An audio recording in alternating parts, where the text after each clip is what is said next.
সুপ্রিয় দর্শক, সবাইকে স্বাগত জানাচ্ছি হার্ট টক বাংলা চ্যানেলের নিয়মিত অনুষ্ঠান মাথায় কত প্রশ্ন আসে। আমরা পার্বত্য চট্টগ্রামে যে সহিংসতা, বিভিন্ন রকমের সংঘর্ষ, সংঘাত, হত্যাকাণ্ড ঘটনা ঘটছে সেগুলি নিয়ে নিয়মিত কথা বলছি এবং এর মধ্যে অভ্যন্তরীণ কিছু বিষয়ের পাশাপাশি অন্য রকমের ইতিহাস জড়িত বলে উল্লেখ করেছিলাম এবং এই ইতিহাসের গভীরে কোন সত্য লুকানো আছে তা নিয়ে আপনাদেরকে কথা দিয়েছিলাম যে পরবর্তী কন্টেন্টে আমরা কথা বলবো। একটি পর্বে সম্ভব না হলে কয়েকটি পর্বে সেটি বিস্তৃত থাকবে। দর্শক, আজকে একটা প্রশ্ন দিয়েই শুরু করি। নাথান বোমের কথা মনে আছে আপনাদের?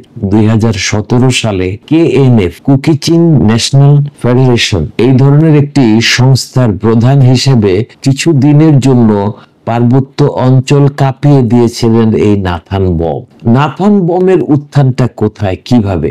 নাথান বমের জন্ম 1980 সালে বান্দরবনের রুমা উপজেলার ইডেন পার্ক। তার পড়াশোনা কিন্তু ঢাকায়। ঢাকা কলেজ থেকে HSC পাশ করার পরে ঢাকা বিশ্ববিদ্যালয়ের চারুকলা বিভাগ থেকে উনি স্নাতক এবং স্নাতকোত্তর শেষ করেছেন। সম্ভবত তার পড়াশোনার ক্ষেত্র ছিল ভাস্কর্য। তো ভাস্কর্য উনি তৈরিও করেছেন কিছু, যেটা বিখ্যাত সেটা হচ্ছে 2000 সালে লার্মা স্কোয়ারে MN লার্মা ভাস্কর্য উনি স্থাপন করেছিলেন। MN লার্মার কথাও আপনাদের মনে আছে, মানবেন্দ্র নারায়ণ লার্মা, যিনি সন্তু লার্মা হিসেবে ব্যাপকভাবে পরিচিত, শান্তি বাহিনীর প্রতিষ্ঠাতা, পার্বত্য চট্টগ্রাম জনসংহতি সমিতিরও প্রতিষ্ঠাতা। ওনার নেতৃত্বেই পাহাড়ে সর্বপ্রথম সশস্ত্র তৎপরতা শুরু হয়েছিল সেই 1976 সালের দিকে এবং ওনার এই তৎপরতার প্রেক্ষিতেই বাংলাদেশ সরকার পার্বত্য অঞ্চলে, পার্বত্য চট্টগ্রামে সেনাবাহিনী নিয়োগ করতে বলা যায় একরকম বাধ্য হন। যাই হোক, সেই ইতিহাসের ধারাবাহিকতাই আসলে নাথান বোমের উত্থান, কুকি চিন ন্যাশনাল ফ্রন্ট যেটা, সেই ফ্রন্টের উত্থান। তো এই যে কুকি চিন যে একটা গোষ্ঠী, এই গোষ্ঠীর মধ্যে একটা অদ্ভুত রকমের কিছু বৈপরীত্য তথ্য রয়েছে, বিপরীত ধর্মী তথ্য রয়েছে, সেটা নিয়ে আমরা কথা বলি। সেটা হচ্ছে যে তারা স্বাভাবিকভাবে, সাধারণভাবে যেটা মনে করা হচ্ছে সেটা হচ্ছে যে এরা পার্বত্য অঞ্চলের বম জনগোষ্ঠীর অন্তর্গত তারা, কিন্তু ঐতিহাসিকভাবে দেখা যাচ্ছে যে এই কুকি চিন গোষ্ঠীটার সঙ্গে এই যে পার্শ্ববর্তী মিজোরাম, মণিপুর, এই অঞ্চলের এই যে চীন এবং আরাকানের একটা চীন অঞ্চল আছে, মিয়ানমারের একটা চীন অঞ্চল আছে, এটা দেশ চীন না, এই চীন অঞ্চলে বসবাসরত যারা, তাদের সাথে একটা লিঙ্ক আপ আছে। হচ্ছে আমরা এর আগে যেটা বলেছিলাম যে সেই হারিয়ে যাওয়া ইহুদিদের গোষ্ঠী মেনাসে, এই মেনাসে গোষ্ঠীর তারা উত্তরসূরি বলে কেউ কেউ মনে করতেছেন। আমরা সেই ইতিহাসের সঙ্গে এই যে নাথান বমের কানেক্টিভিটিটা আমরা আজকে আপনাদেরকে জানাব। তো নাথান বম যেটা করেছেন সেটা হচ্ছে যে উনি 2008 সালে প্রথম কুকি চিন ন্যাশনাল ডেভেলপমেন্ট অর্গানাইজেশন নামে একটি সংস্থা তৈরি করেন, প্রতিষ্ঠা করেন। এটা KNDO। এই সংস্থাটা অনেকটা NGO ধরনের ছিল প্রথম দিকে। তো পরবর্তীতে 8 বছর পরে 2016 সালে এই KNDO থেকে কুকি চিন ন্যাশনাল ভলান্টিয়ার্স, KNV, এটা তৈরি হয়। সেটার ধারাবাহিকতায় আবার 2017 সালে কুকি চিন ন্যাশনাল ফ্রন্ট তৈরি হয়, যেটা হচ্ছে একটা, তখন তারা প্রথমে NGO থেকে পরবর্তী ন্যাশনাল ভলান্টিয়ার্স পর্যায়ে চলে আসলো, স্বেচ্ছাসেবী, তারপরে চলে আসলো সশস্ত্র আন্দোলনের দিকে। এবং এই KNF এর একটা উইং ছিল কুকি চিন ন্যাশনাল আর্মি। তাদের দাবি ছিল কি?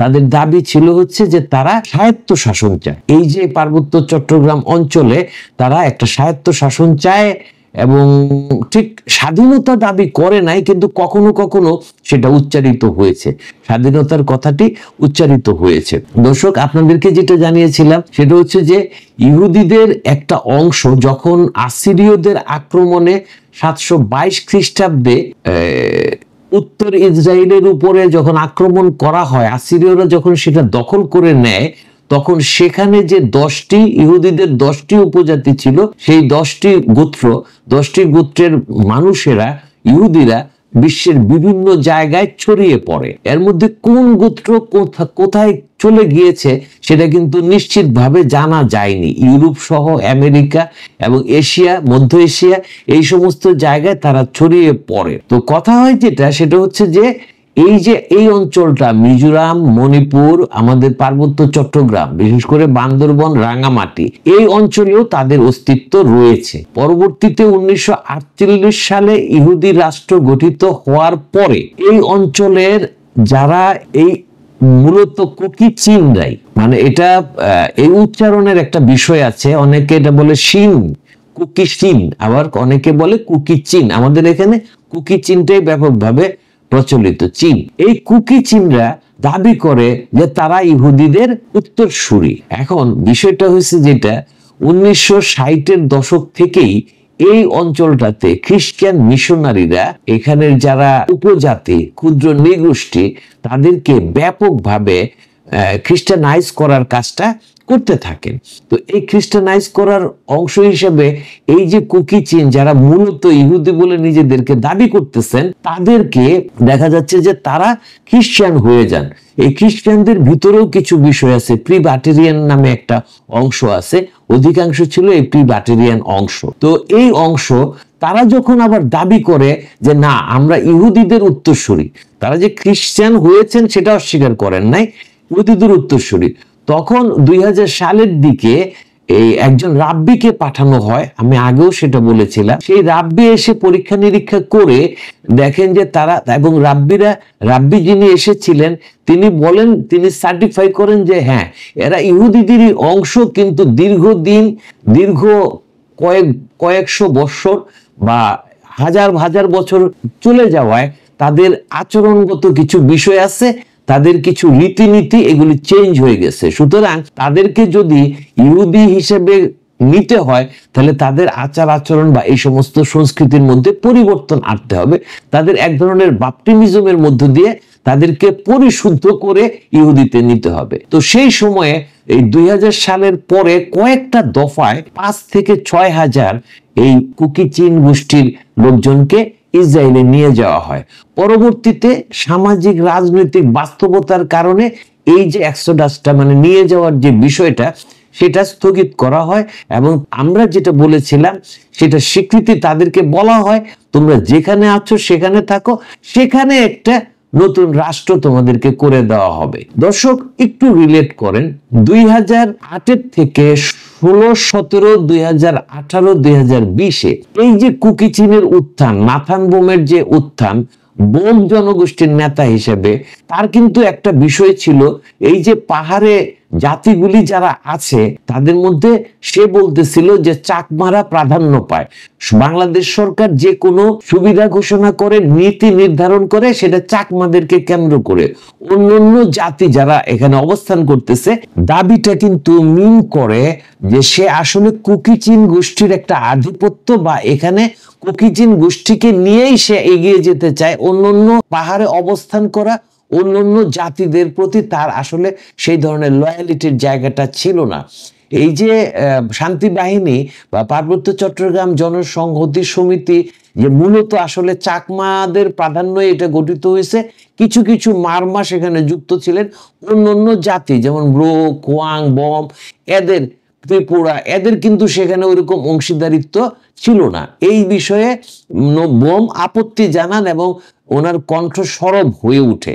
তো এই যে বিষয়টা, উনি চাচ্ছেন কি, কুকি চীন তাদেরকে আলাদা একটি রাষ্ট্র দিতে হবে, ছোট হলেও স্বায়ত্ত শাসন এমন ভাবে দিতে হবে যেন তারা তাদেরকে শাসন করতে পারেন। দর্শক, রিলেশনটা কি তৈরি হলো?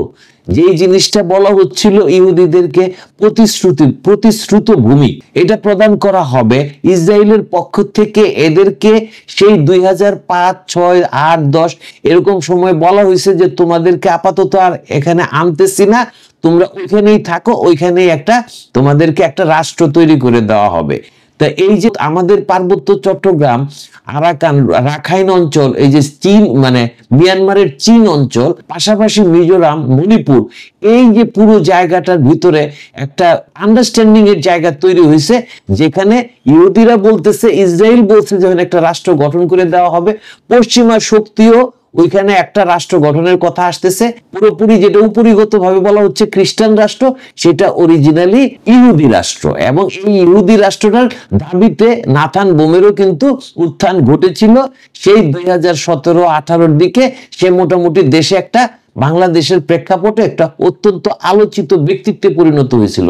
দর্শক, আপনাদের মনে আছে কিনা 2018 নির্বাচনে এই নাথান বোম 300 আসনে মনোনয়নপত্র জমা দিয়েছিল। পরবর্তীতে এই বিষয়টাকে একভাবে মিনিমাইজ করা হয়, তার মনোনয়নপত্র গ্রহণ করা হয়নি, এই জন্য ইলেকশনটা করা হয়নি। কিন্তু তার যে লক্ষ্যটা অনেক উপরে এবং একটা রাষ্ট্র গঠনের দাবি, স্বায়ত্তশাসন, অধিক স্বায়ত্তশাসন, একেবারে বলতে গেলে স্বাধীন রাষ্ট্রের মর্যাদা সে ছোট করে হলেও একটা অঞ্চলে, সেটা সে চেয়েছিল। দুই দাবিগুলি কিন্তু মিলে যাচ্ছে। এই যে পার্বত্য, আমাদের পার্বত্য চট্টগ্রামে যে সহিংসতা, বিক্ষোভ, বিভিন্ন রকম সবসময় একটা উত্তাল পরিস্থিতি বিরাজ করছে। আমার মনে হয় দর্শক, আপনাদের যে এই এই পার্বত্য অঞ্চল নিয়ে, খাগড়াছড়ি, বান্দরবন, চট্টগ্রাম নিয়ে এই যে বিশৃঙ্খল পরিস্থিতি, উত্তপ্ত পরিস্থিতি, এটা কেন তৈরি হয় তার একটা অংশের কারণ আপনারা নিশ্চয়ই বুঝতে পারছেন। এই যে ইহুদি রাষ্ট্রটা তৈরি করার যে প্রস্তাব করা হচ্ছে, সেটার কিন্তু একটা নামও আছে। তা নিয়ে আমরা পরবর্তী কন্টেন্টে আলোচনা করব। নামটা জানিয়ে রাখি, সেটা হলো সিংল্যাং ইসরায়েল। দর্শক, আজ এ পর্যন্তই। সিংল্যাং ইসরায়েল নিয়ে আমরা পরবর্তী কন্টেন্টে আলোচনা করব। অপেক্ষা করুন। ভালো লাগলে লাইক করবেন, শেয়ার করবেন, কমেন্ট করবেন, আর হার্ট টক বাংলা চ্যানেলকে সাবস্ক্রাইব করবেন। ধন্যবাদ এখনকার মতো।